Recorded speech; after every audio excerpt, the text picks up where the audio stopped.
Mari kita siapkan hati kita akan masuk di dalam hadirat Tuhan. Kita sambut Raja Kemuliaan. Haleluya.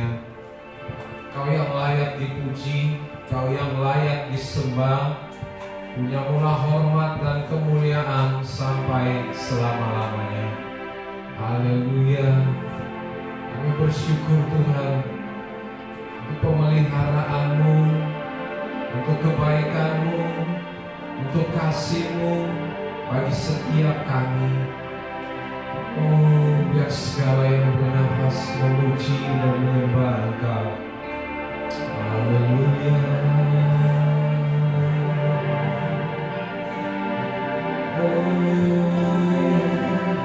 Allah yang Maha Pengasih,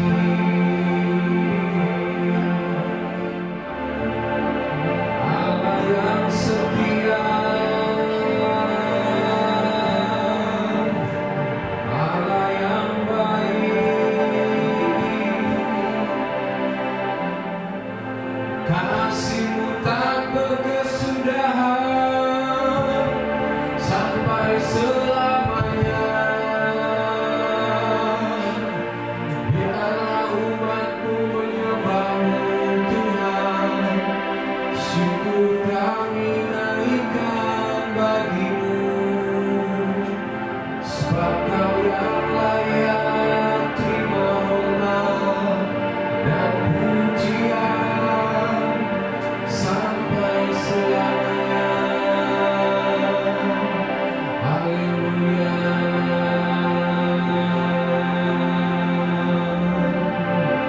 Tuhan, Kau jaya dan perkasa, perkasa dalam peperangan, ya Tuhan. Angkatlah kepala-Mu, hai pintu-pintu gerbang, terangkatlah kamu, hai pintu-pintu yang berabad-abad, supaya masuk Raja Kemuliaan. Dialah Raja alam semesta, Tuhan Raja Kemuliaan. Bagi-Mu pujian, bagi-Mu hormat sampai selama-lamanya. Haleluya.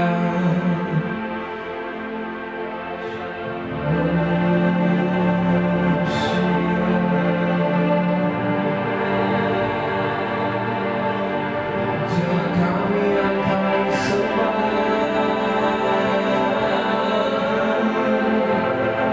biarlah hadirat-Mu yang tak ditebaki Tuhan, melayakkan khidmat-Mu.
puji-pujian dan sorak-sorai bagimu Tuhan, sekarang dan sampai selama-lamanya.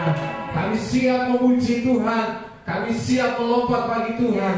Di dalam nama Tuhan Yesus Kristus, semua kita yang bersuka cita di pagi hari ini, sama-sama katakan amin. Yes.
sekarang dan sampai selama-lamanya. Kasih-Mu tidak pernah berubah bagi kami. Haleluya, kami percaya Tuhan, kemenangan demi kemenangan akan kami lewati bersama-sama dengan Engkau. Terpuji-pujilah nama-Mu, Allah yang bertahta di atas puji-pujian umat-Nya. Biarlah semua Engkau meninggikan Engkau, ya Tuhan, Raja kemuliaan sampai selama-lamanya. Haleluya. Terima kasih Tuhan. Kami siap untuk masuk, untuk mendengar kebenaran firman-Mu, sebab kami percaya firman-Mu pelita bagi kami dan terang bagi jalan-jalan kami. Tuntun kami, teguhkan hati kami, berkati setiap kami yang hadir, yang mendengar kebenaran firman-Mu, dan biarlah firman-Mu jatuh dan berbuah, mendatangkan hasil buah bagi kerajaan Allah. Di dalam nama Tuhan Yesus, semua yang diberkati dan siap untuk diberkati, sama-sama katakan amin. Yes.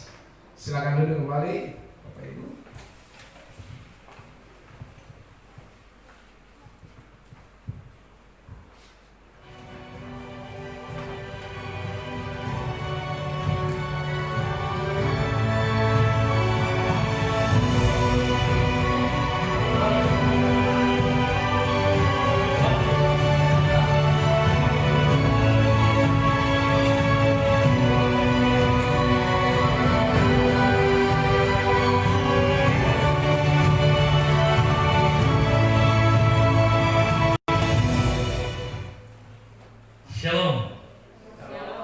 Senang sekali bisa berjumpa kembali bersama dengan kasih Kristus, bersama dengan kami, keluarga Masa Depan Cerah Manokwari yang berada di Jalan Serayu, Sangge.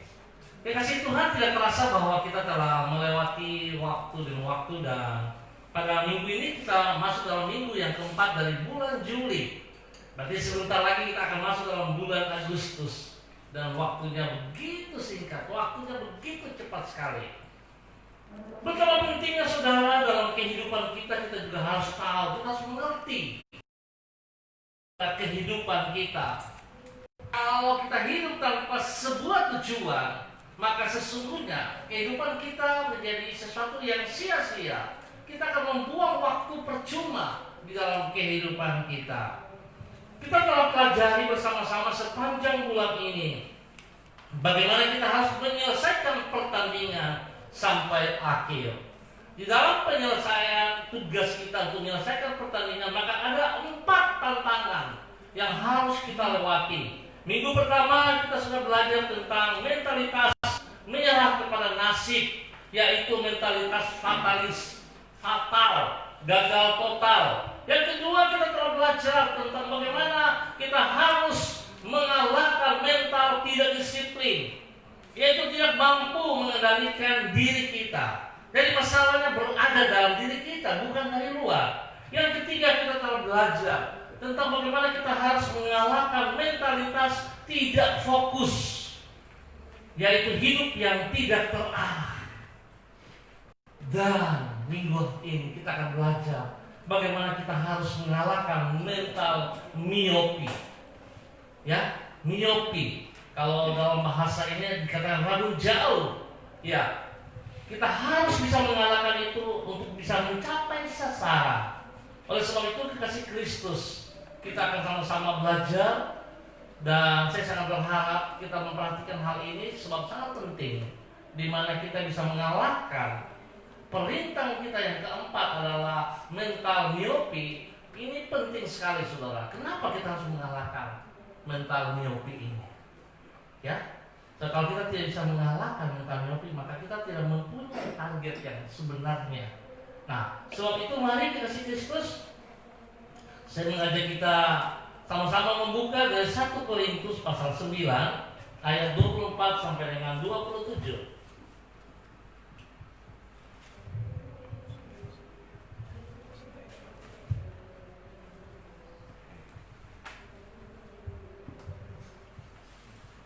Ya, saya akan bacakan 1 Korintus pasal 9 ayat 24 sampai dengan ayat 27.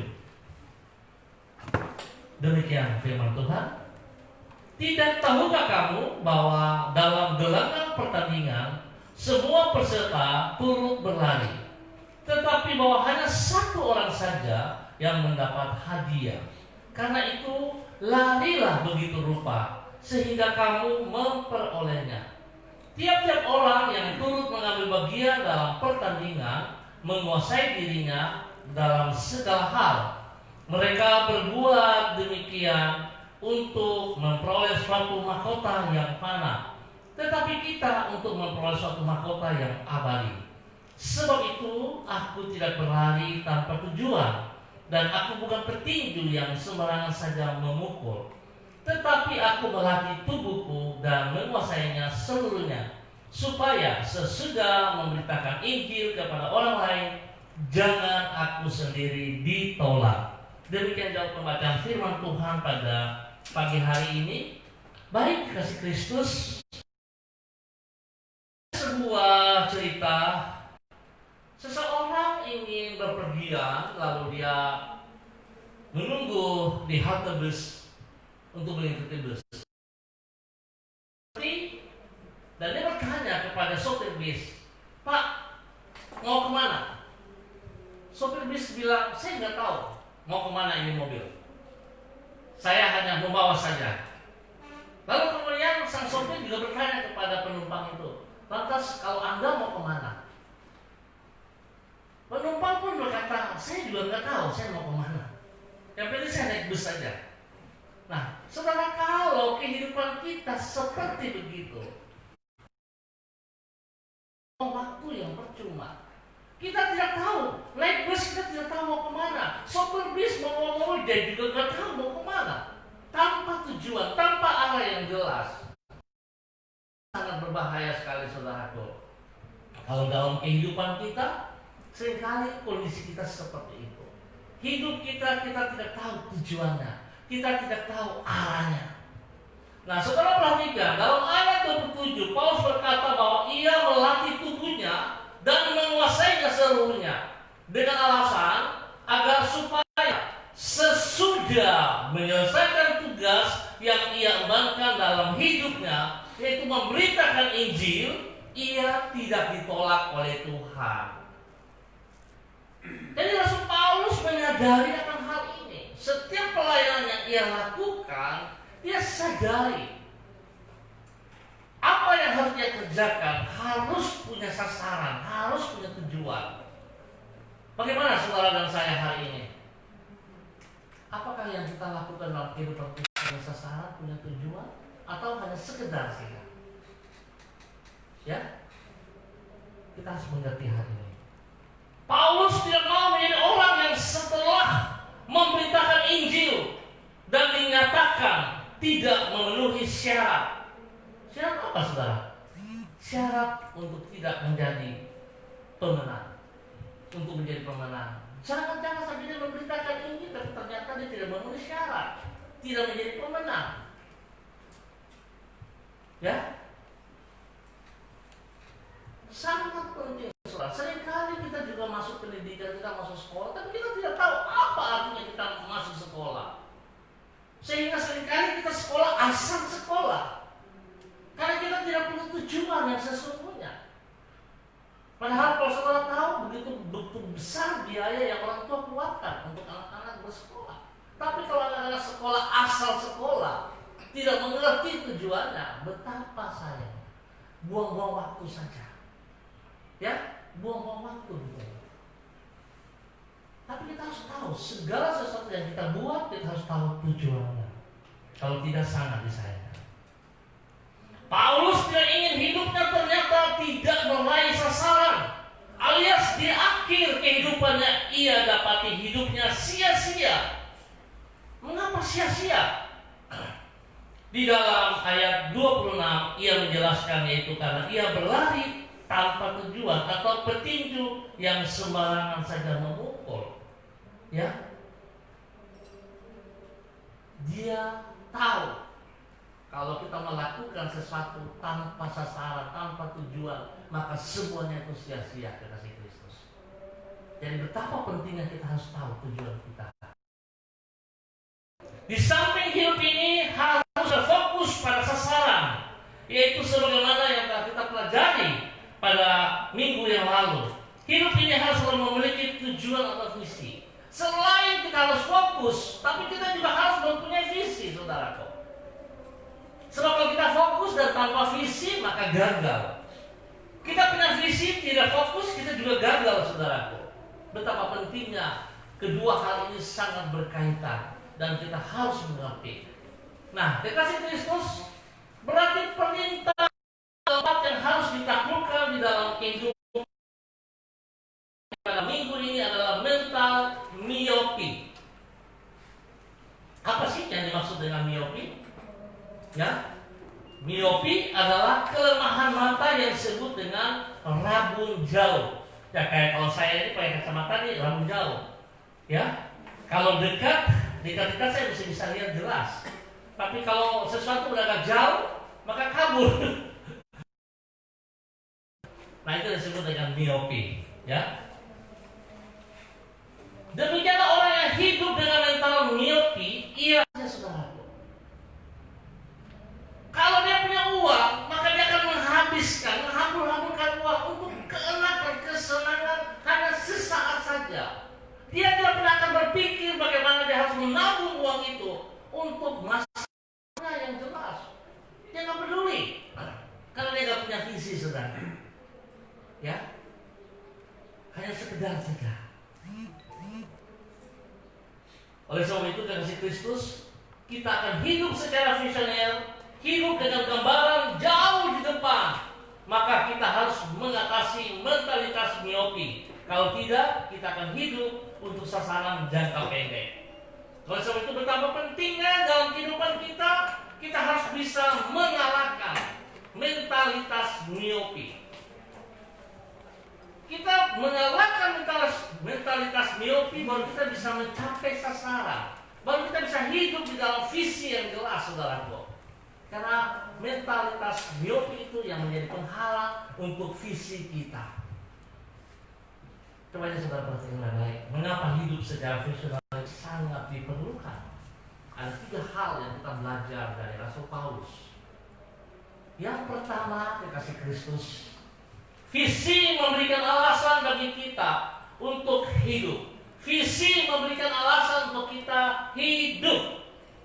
Membuat kita sadar bahwa kehidupan kita di dunia ini ada tujuan. Ya, ada tujuan. Jadi kehidupan kita tidak asal jadi, asal ada, asal-asalan. Tapi kehidupan kita ini punya tujuan, ada tujuan. Tuhan merancangkan saudara dan saya sejak dalam kandungan. Itu ada tujuan, saudara. Tidak asal jadi. Jadi kalau hari ini saudara bisa mengeluh atas kehidupanmu, betapa saya Tuhan jadikan saudara untuk hadir di muka bumi ini untuk apa? Kenapa? Karena punya tantangan, yaitu mentalitas miopi yang harus kita kalahkan. Ya, harus kita kalahkan supaya tidak menghalangi visi kita ke depan. Betapa pentingnya. Saudara lihat pada ayat yang ke-25, di sana kita melihat bahwa para atlet itu tahu tujuannya, sehingga mereka dalam pertandingan harus berjuang dengan segenap hati, yaitu menguasai dirinya dalam segala hal. Mereka sadar, kekasih Kristus, bahwa mereka ada dalam gelanggang pertandingan untuk apa? Memperoleh mahkota kemenangan. Kalau kita memahami hal ini, apa arti hidup kita di muka bumi ini, maka hidup kita tidak sia-sia, saudaraku. Tapi kita tahu tujuannya. Kalau saya berdiri sebagai seorang suami, maka saya harus mengerti fungsi saya, visi saya di dalam rumah tangga sebagai suami seperti apa, saudaraku. Kalau saya sendiri nggak mengerti, saya nggak menyadari fungsi saya yang sesungguhnya, kalau saya nggak punya visi yang jelas, maka rumah tangga saya akan berantakan, saudara. Ya, saya dalam rumah tangga asal jadi saja, yang penting kumpul makan rame-rame, udah selesai seperti itu. Bukan itu, saudara. Bukan seperti itu. Tapi kita harus jelas visinya apa ke depan. Kita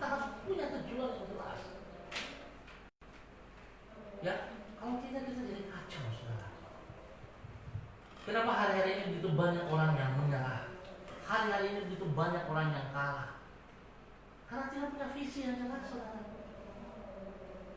Kelihatannya hebat, tapi ternyata tidak punya apa-apa. Karena tidak punya visi yang jelas. Ya, jadi visi memberikan alasan bagi kita untuk hidup. Visi memberikan alasan untuk kita hidup. Nah, oleh sebab itu saudara melihat gereja kami juga punya visi, saudara. Gereja kita GKPB, Gereja Kristen Perjanjian Baru Masa Depan Cerah, kami punya visi, saudara. Kita punya visi menjangkau jiwa dari kegelapan. Kita memuridkan mereka dengan kebenaran firman Tuhan. Lalu kita mengutus mereka untuk melakukan visi itu juga. Sama seperti amanat agung. Itu visi kita. Jadi gereja kita tidak sekedar menambah denominasi, saudara. Tidak sekedar untuk rame-rame. Tapi kita mau mendidik orang. Dan itu panggilan kita dari Tuhan untuk melakukan amanat agung. Sehingga setiap jemaat GKPB harus dimuridkan. Visi kita. Betapa pentingnya, saudara. Kalau saudara tidak punya visi, maka kacau balau. Yang kedua, saudara, mengapa hidup secara visioner itu sangat diperlukan? Yang pertama, sudah kita lihat visi memberikan alasan bagi visi membangkitkan semangat juang. Visi membangkitkan semangat juang. Sebuah cerita seorang muda sedang berjalan di tepi sungai, kali itu, dan dia lihat ke bawah. Ternyata di bawah ada dua orang yang sedang bekerja. Dia penasaran, untuk apa sih orang tua bekerja ini di bawah kali yang kedua orang. Dia bertanya kepada salah satu bapak, "Pak, apa yang sedang Pak kerjakan?" "Ya begitulah, Pak. Saya kerja dari pagi sampai sore, mengangkat batu ke atas dan kembali mengangkat. Seperti inilah hidup saya. Sering hujan saya harus melakukan seperti begini." Dengan rasa yang sedikit tidak puas dengan kehidupan yang seperti itu. Lalu kemudian anak muda ini bertanya kepada bapak yang kedua, "Pak, kalau bapak, apa yang bapak sedang kerjakan?" Kalau kita melihat jawabannya hampir sama. Tetapi bapak kedua berkata, "Saya sedang mengangkat batu-batu ini ke atas untuk pembangunan jembatan. Yang nanti kalau jembatan ini bisa selesai, bisa menolong kita, menolong banyak orang di desa ini, tidak terhalangi untuk perjalanan mereka."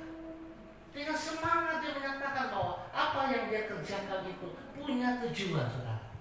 Oleh sebab itu saudara melihat tanpa pandangan jauh ke depan, dengan melihat gambaran yang akan kita raih, orang akan mudah kehilangan semangat juang. Seperti sang bapak yang pertama menjawab dengan satu penyesalan, macam satu terpaksa gitu loh. "Ya, kerja saya seperti ini, sudah angkat batu dari bawah ke atas, siang sampai sore, mau hujan, mau panas, saya begini sudah kerja saya." Tanpa semangat. Tetapi yang kedua menjawab karena dia tahu tujuannya, dia mengangkat batu itu. Ada tujuan untuk membangun sebuah jembatan yang akan menolong banyak orang nanti. Kalau hidup kita mengerti bahwa hidup kita ini akan berguna bagi banyak orang, maka kita akan berjuang. Semangat juang kita itu tidak membuat kita letih lesu, tapi kita akan berjuang semangat, saudaraku. Betapa pentingnya. Oleh sebab itu, saudara, kita harus tahu jelas dalam kehidupan kita apa visi kita. Ya, visi kita. Ayat 27 dikatakan, "Tetapi aku melatih tubuhku dengan menguasai seluruhnya." Artinya, saudara, Paulus berkata bahwa ia berjuang dengan sekuat tenaga mempersiapkan diri untuk bertanding. Oleh sebab itu betapa penting dalam kehidupan kita ini kita harus tahu bagian-bagian kita. Seringkali saya katakan untuk para pelayan di dalam latihan, di dalam doa dan sebagainya harus serius, harus sungguh-sungguh. Sebab kalau kita hanya asal-asalan, sesungguhnya kita tidak punya visi, saudara. Sebab saudara lakukan sesuatu dalam pelayanan, Harusnya saudara mengerti bahwa tujuan utama untuk menyenangkan Tuhan. Karena saudara adalah utusan dari kerajaan surga. Saudara punya DNA adalah warga kerajaan Allah. Saudara harus pahami hal itu. Saudara melakukan pelayanan, baik di dalam gereja maupun di luar gereja, itu untuk hormat kemuliaan Tuhan. Dan kita harus jelas, saudara, tujuan kita untuk apa? Bukan untuk menyenangkan diri kita. Bukan, saudara. Tapi kita punya tujuan. Satu, memuliakan Sang Raja dari hidup kita. Oleh sebab itu betapa pentingnya visi kita, tujuan kita dalam hidup kita harus jelas. Kalau tidak bisa, saudara. Poin ketiga, saudara, mengapa kita melihat hidup secara visioner itu sangat diperlukan? Saudara, visi menentukan bobot kehidupan kita. Visi menentukan bobot kehidupan kita. Bila saudara kehidupan kita mempunyai visi yang mulia, maka saudara bisa melihat kehidupan kita ke depan menjadi mulia. Nah, oleh sebab itu saya tadi katakan, saudara, kalau saudara mengerti, maka saudara kebetulan, bukan asal-asalan, tapi punya tujuan, saudara. Kalau kita memahami hal ini, maka hidup kita akan menjadi hidup yang mulia. Karena kita tahu siapa kita. Tapi kalau tidak, saudara akan hidup terus dengan mengeluh. Buat segala sesuatu mengeluh, tidak pernah ada bersyukur. Sekalipun diberkat, saudara akan mengeluh. Kalau saudara tidak menyadari, tidak memahami visi yang sebenarnya. Jadi betapa pentingnya kasih Kristus, visi itu jelas. Ya. Tetapi bila visi dalam kehidupan kita ini hina, maka kehidupan akan menjadi hina, saudaraku. Kalau hidup kita asal jadi saja, ya kacau balau lah kita. Tidak seperti itu. Ya, saya pernah mengalami di dalam kehidupan, pernah saya merasakan keletihan, rasa kecapaian. Di dalam pelayanan saya merasa macam ini sebuah beban. Dan saya harus berteriak kepada Tuhan, meminta hikmat pengertian kepada Tuhan. Dan Tuhan singkapkan hal itu. Kenapa, saudara? Visi saya mulai kabur. Ya, visi saya mulai kabur. Membuat saya merasa bahwa pelayanan saya merupakan sebuah beban, tanda kutip, negatif. Ya. Dan hari itu saya harus bertobat. Saya mengambil keputusan saya harus bertobat. Saya minta ampun kepada Tuhan. Dan saya memperbaiki kembali visi saya. Sehingga hari ini, saudaraku, saya melayani tidak dengan beban. Saya sukacita. Ya, saya mau melakukan hal itu. Dan saya sangat berharap kasih Kristus, saudara-saudara juga bisa mengerti akan hal itu. Sehingga saudara-saudara di dalam kehidupan saudara sehari-hari, baik itu di dalam rumah tangga, baik itu di dalam pekerjaan, baik itu di dalam studi, saudara melakukan dengan satu hal yang bebas, bukan terbeban. Ya, arti kata tanda kutip beban ini rasanya macam harus sesuatu yang sangat berat, seperti tadi orang bapak setiap hari saya mengangkat batu dari pagi sampai sore. Itu beban. Dia bekerja tapi dengan beban. Dia tidak menikmati pekerjaan itu. Kenapa? Karena tidak punya visi. Kalau dalam kehidupan kita juga seperti itu, sesungguhnya kita tidak punya visi. Dan inilah yang harus kita perangi, inilah yang harus kita kalahkan. Mentalitas miopi yang sering menghalangi kita untuk tidak bisa melihat visi yang benar. Kita hanya lihat ke depan sesaat, yang dekat saja. Kita nggak bisa lihat yang jauh ke depan. Kehidupan saudara dan saya di muka bumi ini untuk menggenapi apa yang Tuhan. Kasih Kristus dari pagi hari ini kita baca 3 poin. Mengapa hidup secara visioner itu sangat diperlukan? Ya, visi jelas untuk mengalahkan penghalang miopi. saya melakukan semua aktivitas saya bersama dengan Tuhan, Tuhan masih pegang kendali, Tuhan tetap memberkati kita, maka itu bukan jadi masalah bagi kita. Percayalah, selalu saya katakan berkat itu bonus.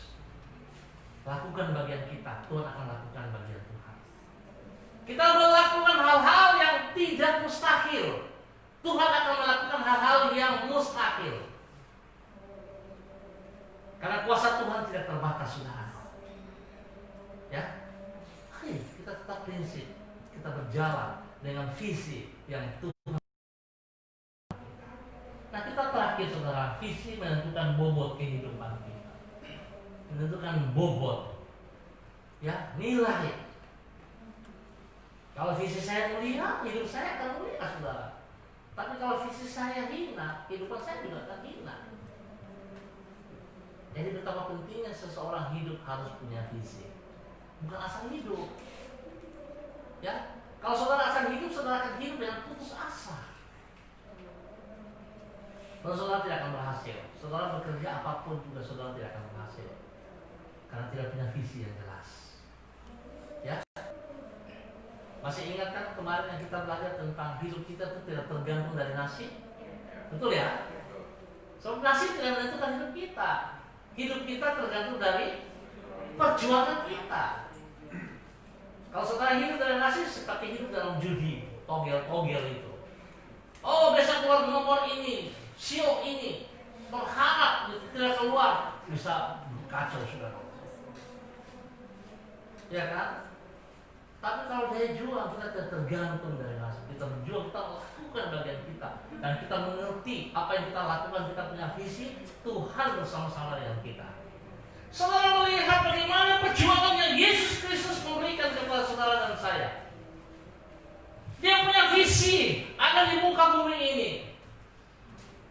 Kendati harus mati di atas kayu salib, dia tidak pernah mundur dari visinya. Ya, tidak pernah mundur. Secara manusia dia sempat berkata, Bapak kalau boleh cawan ini berlalu daripadaku. Tapi dia mengerti visi yang sesungguhnya, sehingga dikatakan kehendakmu lah yang terjadi. Kalau kita mengerti visi yang sesungguhnya, maka tantangan bukan tantangan bagi kita, saudara. Kita akan maju terus. Tuhan Yesus memberkati kita semua. Amin. Mari kekasih Kristus, kita siapkan hati kita untuk berdoa.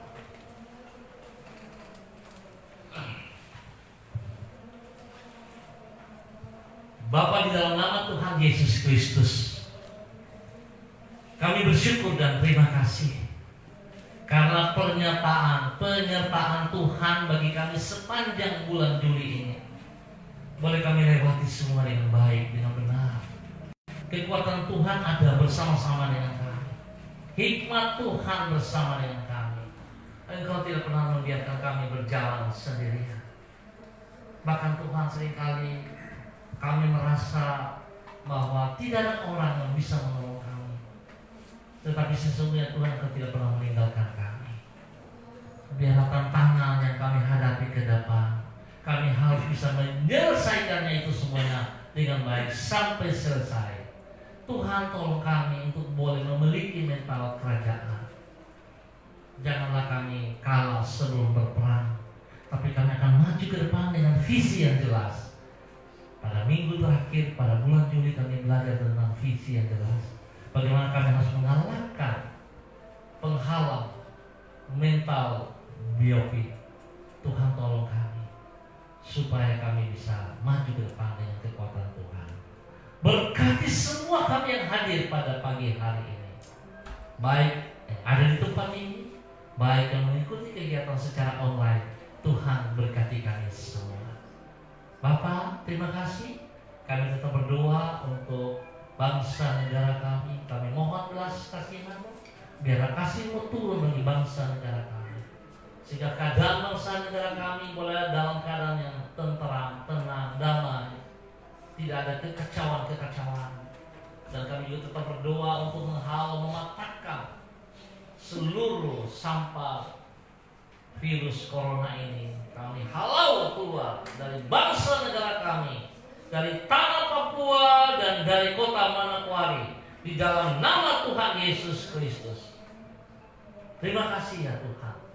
Kami bersyukur untuk kebaikan Tuhan yang Tuhan nyatakan dalam setiap kehidupan kami. Terima kasih ya Tuhan. Hamba berdoa memberkati seluruh jemaat GKPB NDC Manokwari di dalam semua aktivitas mereka, di dalam minggu berjalan pada esok hari dan seterusnya. Tangan Tuhan menyertai mereka. Tangan Tuhan membuat mereka berhasil dalam nama Yesus. Tuhan berikan kekuatan, berikan kesehatan yang prima selalu kepada mereka. Dan Tuhan buka mata hati mereka untuk bisa melihat visi yang Tuhan sedang berikan, sediakan kepada mereka. Secara khusus bagi visi gereja kami ya Tuhan, supaya setiap kami dapat melakukannya dengan benar. Terima kasih Bapak untuk semua kebaikan-Mu yang Tuhan nyatakan kepada kami. Kami tetap berdoa mendukung suami kekasih daripada Ibu Sira yang berada di Kalimantan. Kami tetap percaya bahwa kuasa bilur-bilur Yesus Kristus tetap turun atas Pak Andika, sehingga kesembuhan total itu terjadi bagi Pak Andika di dalam nama Tuhan Yesus Kristus. Kuasa darah anak domba Allah mengalir, menyucikan dan menguduskan seluruh kehidupannya di dalam nama Tuhan Yesus Kristus. Berdoa dan memberkati juga kakak daripada Ibu Seri Syahaya. Tuhan, terima kasih kesembuhan demi kesembuhan dan terus Tuhan kerjakan kepadanya di dalam nama Tuhan Yesus Kristus. Kasih Tuhan melimpah baginya. Dan hamba berdoa memberkati setiap keluarga yang ada di dalam GKPB NDC Manokwari.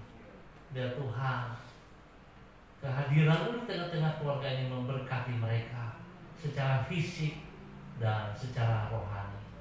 Biar Tuhan yang belum mempunyai turunan, janji-Mu digenapi, turunan ilahi terjadi bagi mereka dalam nama Yesus. Terima kasih Bapak untuk semua kebaikan-Mu yang kami terima sepanjang minggu ini. Dan kami ucap syukur buat semua kebaikan-Mu hanya di dalam nama Tuhan Yesus Kristus. Haleluya. Amin.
Oleh sebab itu betapa pentingnya kesadaran kita untuk bisa melihat kembali visi apa yang Tuhan berikan kepada saudara, sehingga saudara bisa berjalan dalam kehidupan baik pribadi, baik rumah tangga, baik dalam pekerjaan, baik dalam pelayanan.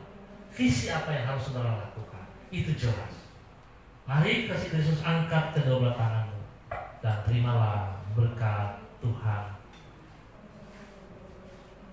Tuhan memberkati engkau dan melindungi engkau. Tuhan menyinari engkau dengan wajah-Nya dan memberi engkau kasih karunia. Tuhan menghadapkan wajah-Nya kepadamu dan memberi engkau damai sejahtera. Pulanglah dengan damai Tuhan. Jadilah berkat bagi banyak orang, sehingga nama Tuhan senantiasa dipermuliakan dari kehidupan kita masing-masing. Apa yang kita kerjakan dengan kedua belah tangan kita di dalam kebenaran, percaya Tuhan tetap memberkati kita. Terima kasih Bapak, di dalam nama Yesus semua yang berkati sama-sama katakan amin. Baik, selamat siang kekasih Kristus. Terima kasih untuk kebersamaan kita pada pagi hari ini, dan kita akan berjumpa pada waktu di minggu yang akan datang. Tuhan Yesus memberkati kita semua. Salam NDC.